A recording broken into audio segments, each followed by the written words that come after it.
Welcome back to our channel the story teller. Friends, आज हम आपके लिए लाए हैं एक हॉरर स्टोरी, खौफ।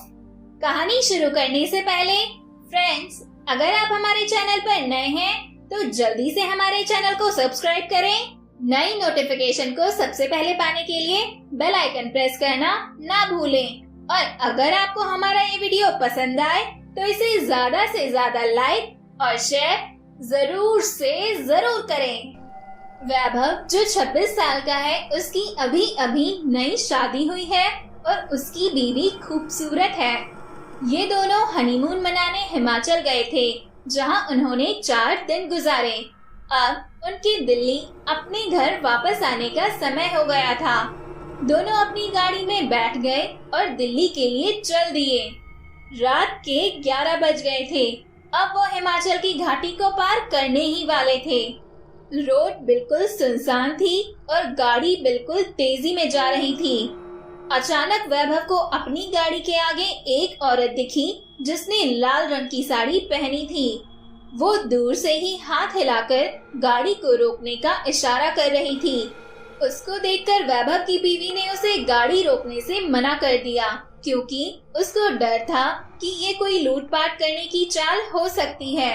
लेकिन वो औरत गाड़ी के सामने आ गई, जिससे वैभव को गाड़ी रोकनी पड़ी। वो औरत जोर जोर से दरवाजे को पीटने लगी। उसके चेहरे के हाव भाव से ऐसा लग रहा था जैसे वो किसी बड़ी मुसीबत में हो। वैभव की बीवी ने उसे गाड़ी का दरवाजा खोलने से मना कर दिया। उसने कहा कि ये कोई चाल हो सकती है, हमें बाहर नहीं जाना चाहिए।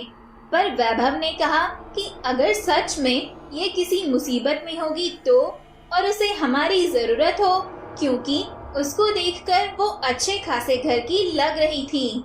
ये बोलते ही वैभव ने गाड़ी का दरवाजा खोल दिया और बाहर आ गया। वो औरत घबराते हुए बोली, प्लीज मेरी मदद करो। वैभव ने बोला, क्या हुआ है? उस औरत ने जवाब दिया कि मेरी गाड़ी नीचे खाई में गिरकर एक पेड़ से टकरा गई है और उसमें मेरी छोटी सी बच्ची फंसी हुई है। प्लीज उसको बाहर निकालो। ये सुनते ही वैभव की बीवी भी बाहर आ गई और तीनों खाई की ओर भागे। उन्होंने देखा कि वो गाड़ी थोड़ी नीचे एक पेड़ से टकराई हुई है। वैभव झट से नीचे की ओर गया। उसने देखा कि पीछे वाली सीट पर एक बच्ची बैठी है जो रो रही है। वैभव ने दरवाजा खोलना चाहा, पर वो नहीं खुला। दरवाजा अटका हुआ था। उसने बहुत कोशिश की, तब जाकर वो दरवाजा खुला। वैभव ने उस बच्ची को बाहर निकालकर अपनी गोद में ले लिया, पर लड़की अभी भी रोए जा रही थी और मम्मी मम्मी बोल रही थी। तभी वैभव की नजर आगे वाली ड्राइविंग सीट पर गई, जहां उसे कोई बैठा हुआ नजर आया।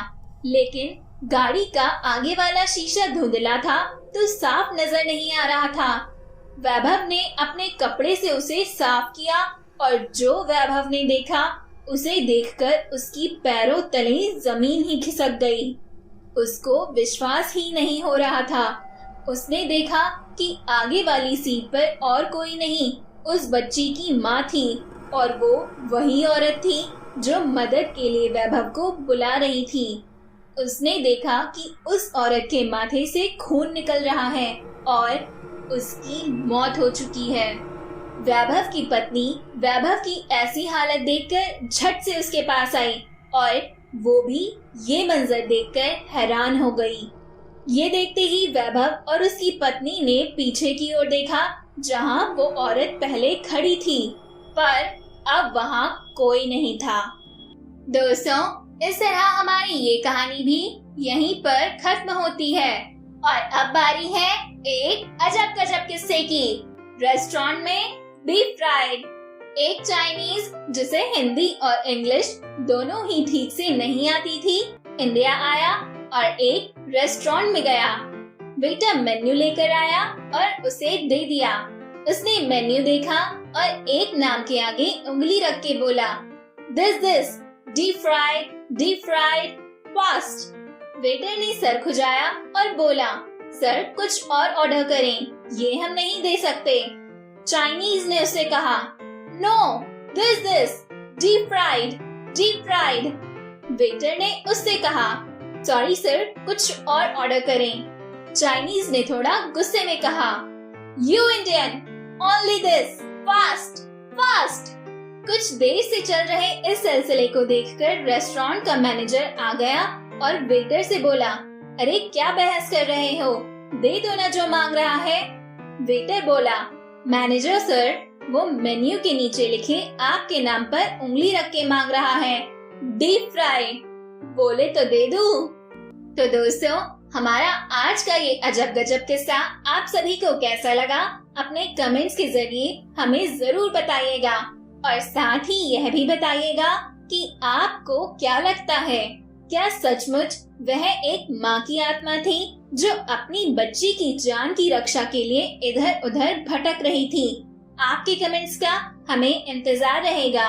हम सब फिर मिलेंगे नेक्स्ट वीडियो में एक और प्यारी सी कहानी के साथ। Till then, keep listening and don't forget to like, comment, share and subscribe. Thank you.